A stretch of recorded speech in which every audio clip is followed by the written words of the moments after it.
Okay. Hi, my name is Carlos Thomas. I'm a lecturer at Southern University in Baton Rouge, Louisiana.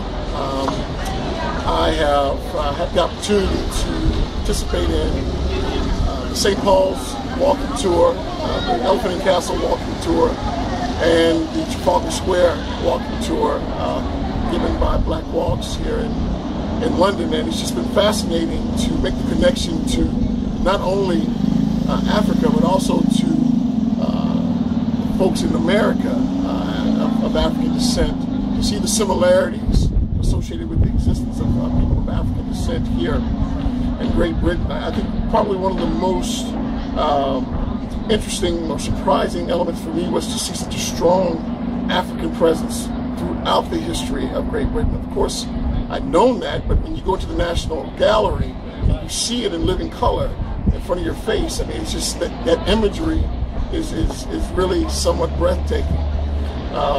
Also, you know, the notion of empire and how we see the same parallels being manifested today with the U.S.'s occupation of Iraq and Afghanistan in the name of freedom, if you will. We saw similar pictures of that sort of theme with some of the characters, as I call them, on Trafalgar Square.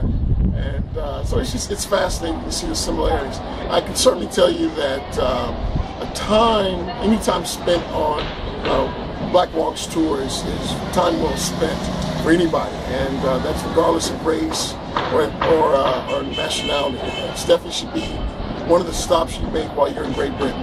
Elephant and Castle. Well, this is kind of silly, but Bedlam from Bethlehem was funny. But to look at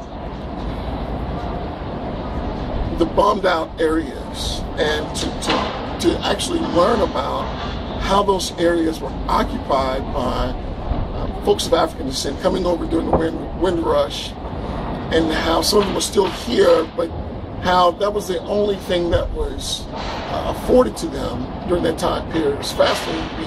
Also, that was seen as the country or an area outside of the city proper. Of course, I didn't know that. I don't know that much about the actual history of the city. So that's given me a point of reference, because I'm staying on that side of London, henceforth, of how I actually see all of London. And so for me, it makes sense that there's a strong immigrant population there, because historically that's been a quote-unquote lesser part of the city. So, and then the gentrification piece. I mean, you know, Tony was awesome at pointing out, just right in front of your face, how you have these striking contrasts of not only architecture, but class associated with the architecture. And so to see the changing dynamic of a society or an environment, it's pretty interesting.